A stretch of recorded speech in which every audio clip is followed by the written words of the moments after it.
All right, so we've drawn the region. We wrote an integral that would represent the area under the curve. Now, we did this really cool simulation where we rotated stuff about an axis, and it looks really awesome, and it creates a volume.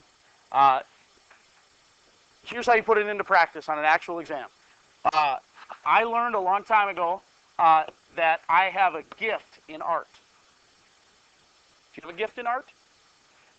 I have an incredible ability to make a two-dimensional shape look three-dimensional. And it's going to be complicated, but I think I've broken it down into a couple of different steps. Okay? Number one, you have to reflect the region that you're using over the x-axis. So on your paper, do something like this.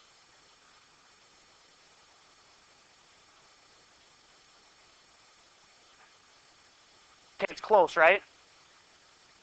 Okay, I may have overestimated my talent just a little. Okay? Now, here's where it gets really good. To make it three-dimensional, your art teachers would be really proud. You do this. Now it looks like an onion, doesn't it? And you make a couple of these. And it now looks like a shell of some sort, doesn't it? Okay, fine. You're a better artist than I am. Stop rubbing it in. But so I want you to have a picture of it. Now, this isn't worth points on your exam. It's not worth points to draw a three-dimensional picture on your AP exam. But I want you to be able to visualize what's going on your paper. Okay? Now, the most important part of this is we are going to find a disk somewhere in the middle.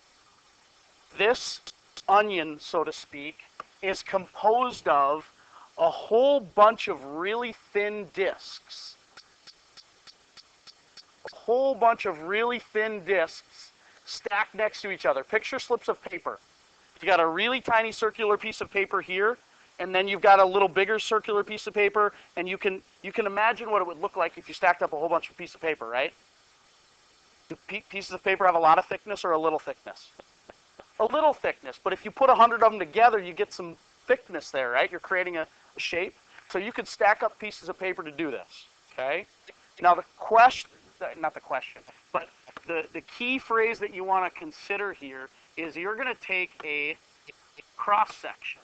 So I'm going to take perpendicular to my axis of rotation. The x-axis is my axis of rotation. I am going to cut the onion right there. And then I'm going to show you the face of the onion. What do you see if I show you the face of the onion? What shape do you see? A circle, okay? So the key here is that a cross section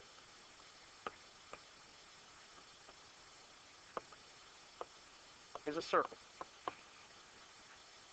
right? And you can picture the idea that an area, or a circle has area, right? And if you add some thickness to it, that circular disc now has a volume. Okay? Cross section of a circle has an area of what? What's the area of a circle? You know this one. Pi r squared, right? Okay. If I turn that into a disc,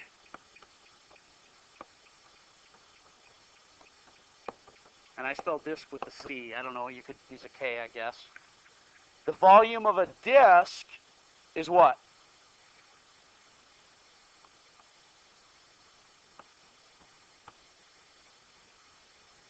Pi r squared times height, or whatever the thickness of the disc is. Okay? If I pulled a cross section out of here and I made a disc out of it, I'm going to make this a little thicker than I need to, but that's a cross section here. We've used this notation already, but what expression should I use to represent the horizontal thickness of that disc? Same as we use for the thickness of a Riemann sum rectangle. Delta x or dx. So the volume of a disc on our drawing, the volume of one cross-sectional disc, is pi r squared dx. Okay? In general, that's going to be your starting point. Now, my advice at this point is to then try to make this a little more specific to the problem we're looking at. Okay? I'm going to use a blue marker here to represent the radius, because we're not going to integrate with respect to r, we're going to integrate with respect to x. So I'm going to draw a radius in here. I know this is going to be a little bit hard to see, but that's a radius. Okay. Further to the left, that's a radius. Further to the right, the rightmost radius is that one right there. Okay. So what in this example governs the length of the radius?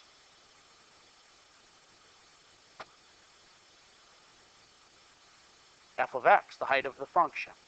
Okay. So I'm going to take this one more step. In this problem, and in problems in general, the volume of one disk is going to be pi times f of x squared dx. Okay? How many disks do we want? An infinite number of disks, just like we did in a Riemann sum, right? To get the volume of that onion shape, we're going to take a whole bunch of really thin disks, an infinite number of infinitely thin disks, and we're going to add them up. How do I add up an infinite number of things? Better than a limit. An integral. The volume of the solid created is going to be given in general. In general, I'm going to do it. Well, let's do it. This is in general. Let's do it in general first.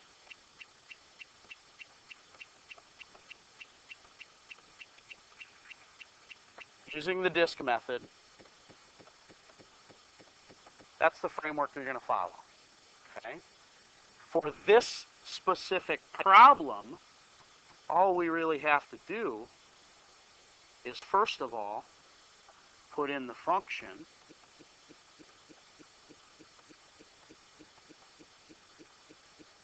and second of all, put in the bounds of integration. In this problem on your page, what bounds of integration would you use? Start at 0 on the left, 3 on the right. Okay.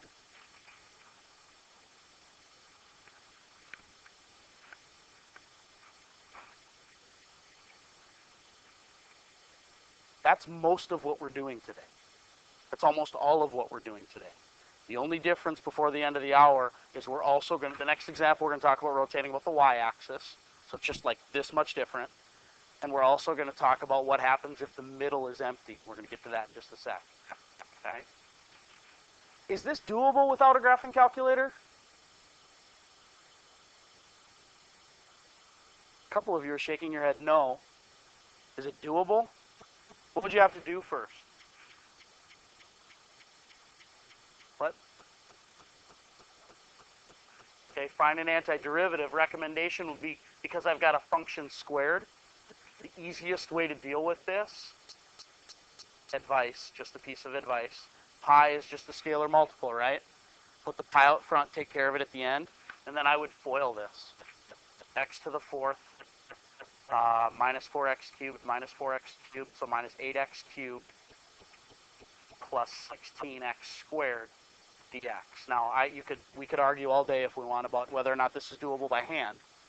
Okay, given enough time, I think it is. I don't typically see integrals this complicated done by hand on the exam, but they could do it for you.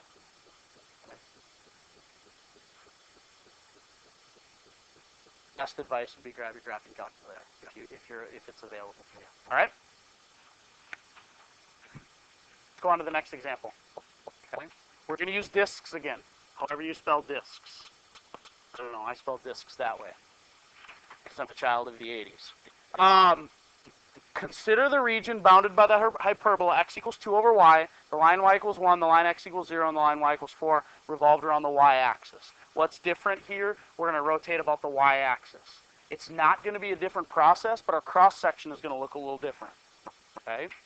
So the first thing I did to graph this is instead of x equals 2 over y, I solved it for y for graphing purposes only, and that's y equals 2 over x. And I hope you know what that looks like, roughly. Okay? Then I've got some horizontal and some vertical stuff. I've got y equals 1. I've got x equals 0. I've got y equals 4, and then there's that. They called it x equals 2 over y, and they did it on purpose. Okay? This is the area that we're about to rotate about the y-axis. Okay? a good AP question, and if you look at your FRQs, they're going to give you two functions. They might show you the graph.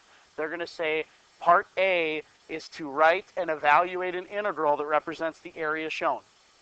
That's part A of the FRQ. Part B is rotated about the y-axis. Find the volume of the solid created. Maybe rotated about the x-axis. Find the volume of the solid created. Okay. We're going to do this one about the y-axis to find the volume. Okay. Make it three-dimensional using your advanced art skills. This isn't worth points. It's worth visualizing. What shape did we make?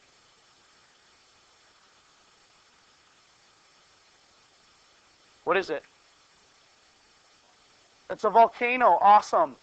I thought of it as a tree. I thought of it as a tree trunk, but a volcano is way cooler than a tree trunk. Because volcanoes spit molten lava, and tree trunks just, if you cut them, you can find how old the tree is, which isn't as cool as spewing molten lava. All right. So next thing, and I recommend doing this. What does a cross section look like? And keep in mind, cross section is perpendicular to the axis of rotation. So when you make a cross section, you're going to make a cut right across the middle, so you can see the rings on the tree, or you can see the molten lava coming at you. Wouldn't that be awesome? So make a cross section. It's not pretty, but it's a cross section. If I took a cross section and showed you the tree trunk, you would see the rings, right? Okay. And then I think it's worth doing, I think this helps you visualize things, I think it's worth drawing one cross section and labeling the thickness. And I think it helps that if you draw it this way for this example versus vertically in the last example, it helps remind you what your variable is. Because in the first example, the thickness of the disk was a change in x. And in this example, because we drew it this way, the thickness of the disk is a change in y. And that helps me. Okay? Which means this radius value right here also has to be in terms of y. It helps you draw a radius on there. Here's a radius. The radius is the distance between the axis of rotation and the function. It's solved for x. It's in terms of y. It's a language semantics thing. But if it's solved for x, it's in terms of y, and if it's solved for y, it's in terms of x. Okay? I would say it's got to have y's in it. That's the way I look at it. Okay? So what's an expression for this horizontal distance on the graph?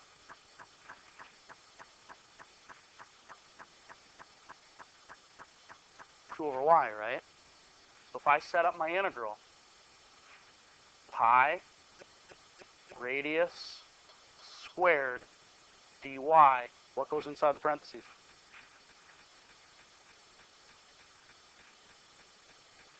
Two over y. What are my bounds of integration? It's above 0, 1 to 4. Okay? This one's more doable by hand. You do this one. Let's do this one by hand. Just to review fundamental theorem version 1. Okay? It'll go fast, I promise. Let's do this one by hand. Okay? I'm going to simplify it a little bit. I'm going to apply the exponent. I'm going to pull out the pi. I like dealing with pi at the end rather than pi in the middle. It just gets in the way. So go 1 to 4. 2 squared over y squared. I'm going to call that. I'm actually going to take that one step further. I'm going to write it as 4y to the negative 2, right? Just doing a little algebra so I can use power rule. Okay. Now anti-differentiate. 4y to the negative 2 becomes 4y to the negative 1 over negative 1. I'm going to evaluate from 1 to 4. And I'm going to multiply by pi. Simplifying a little bit more than that. 4y to the negative 1. I'm going to do a little manipulation in here and really just call this negative 4 over y. Just little properties of exponents there. Okay.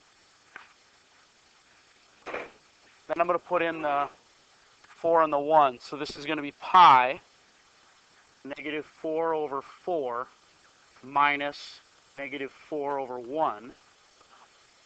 Gosh, there's no way it works out this nice, is it? Negative 4, this is pi. Negative 4 over 4 is negative 1. Negative 4 over 1 is negative 4, so that...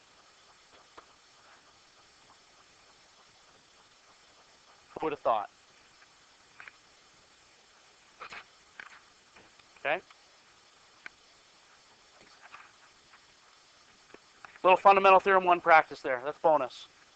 Good to refresh how we evaluate a definite integral. Okay?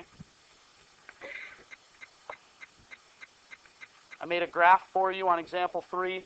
I'll make this a little bit bigger so you can see it for right now. I'm going to shrink it back down to rotate it and make it look cool. Okay? So I compare this method to the method we used when we did area between curves. Remember the upper minus lower idea? If we had an area bounded between two curves, we did the upper rectangle minus the lower rectangle, and we got the stuff in between. I compare this to that. It's a similar idea. Okay? But we're going to use a consistent process. On your picture, I find it helpful. I'm going to make this a little smaller so I can rotate it. But on your picture, I find it helpful to label the curves because I don't have them labeled here. Y equals x squared. Will you label y equals x squared on your graph? This one should be y equals x squared. That's a traditional parabola. Okay. This one is y squared equals 8x. That's a little bit weird, but we'll manipulate it as we need to. Okay. First thing we're going to do is we're going to rotate it about the x-axis. So I'm going to reflect.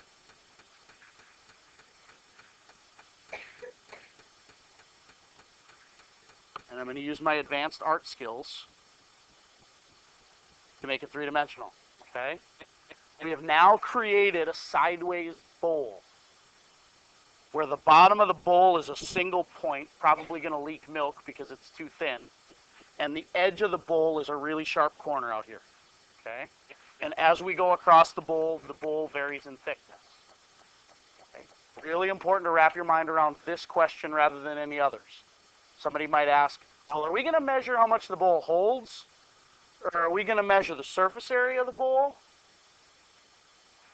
The question I want you to ask yourself is this. What volume of clay would you need to create the object? So we're calculating the volume of the solid created, not what it holds or anything else. Does that make sense? How much clay would you need? Go to your ceramics class and think, how much clay would I need to make this bowl? All right? Cross-section. A cross-section is always going to be perpendicular to the axis of rotation. So a cross-section would be taken that way. And then I'm going to show you the bowl. And what you're going to see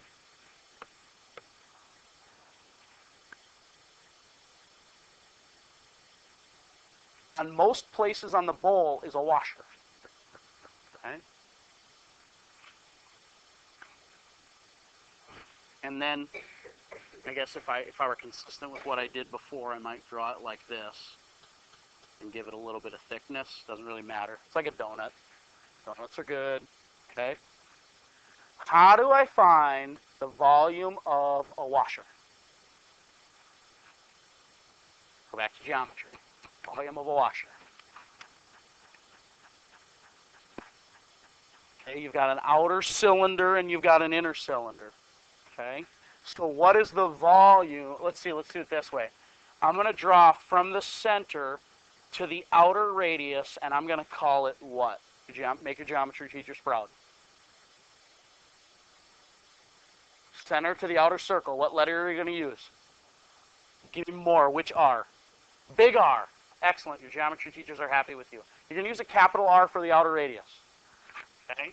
And then make your geometry teachers proud again. What am I going to use for this one? Little r, lowercase r. Okay? Okay? So if I look at the cross-section, the volume of one washer. We don't run into the same spelling error with washer as we did with disc. There's only one way to spell washer, right? Okay. The volume of one washer is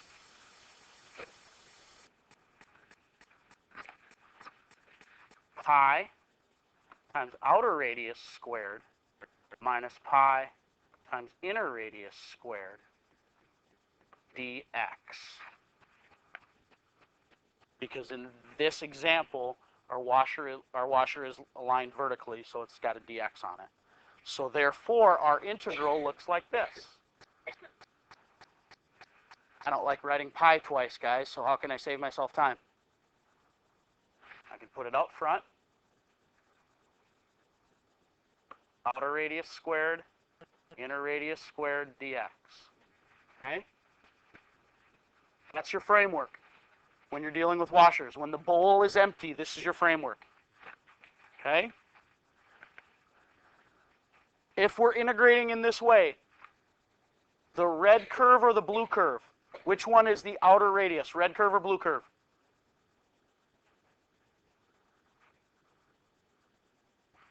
Which one will represent the outer radius? Red curve or blue curve? Red curve. And the red curve is governed by this equation.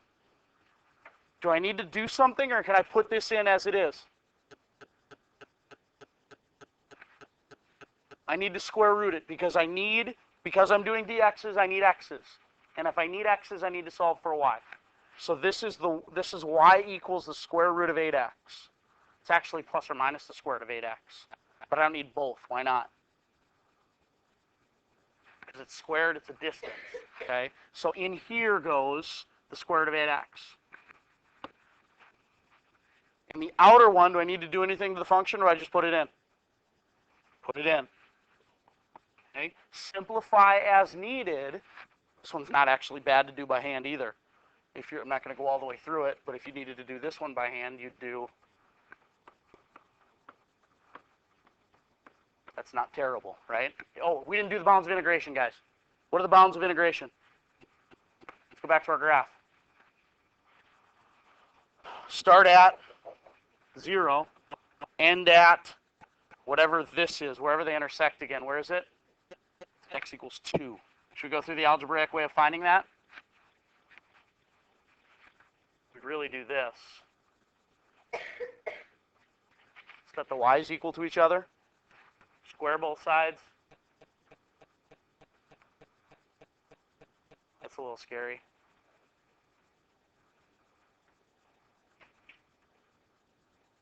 X quantity x cubed minus 8 equals 0. So it's the cube root of 8. X equals 0 and x equals 2. Okay. Good so far. Okay. What I'd like you to do next, we'll pause the recording in just a minute so I can give you a couple minutes to work.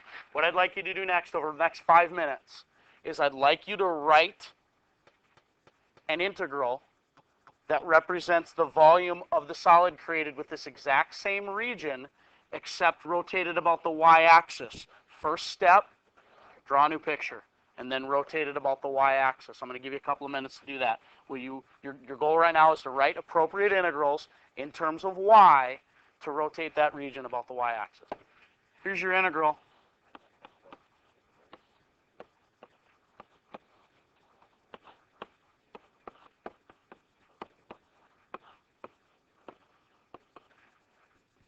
Okay. Pat yourself on the back if you got it. What? Pat yourself on the back if you're... There you go. Thank you. Y squared over 8. Can you simplify from that? Yes. Now I would be careful simplifying. You can simplify as long as you do the algebra correctly. So we're going to look at a couple of the FRQ questions without actually doing them in a minute. But if you look at the FRQ questions, when they say write an integral that represents the volume, all you need is a correct integral. So you don't need to simplify. If you do simplify and you do it correctly, there's no penalty. But if you get this as an answer and you simplify incorrectly, you will lose points on the AP exam. Okay? Question. If it says find the volume and calculator is allowed, yes, use your calculator to find the volume. The key on the calculator is don't forget the pi. You know, however you deal with the pi, make sure you include it when you do the volume. Okay? All right, so today, here's what we did. We found volume using discs. We found volume using washers. Okay, hopefully at this point the concept is there and you have an idea of how to set up the integrals. And tomorrow we're going to do volume using cross sections, and those are a little bit more challenging to visualize, but we'll dig in when we get there. It'd be really great if you try a couple of homework problems tonight and give me some feedback on where we're at. I don't think there's a ton of them at this point. Day one, is the homework on this, or it's on your homework outline? Okay. Day one, there are 1, 2, 3, 4, 5, 6, 7 of them. Okay. Try a couple of those homework problems, and we can go over some of those in class tomorrow.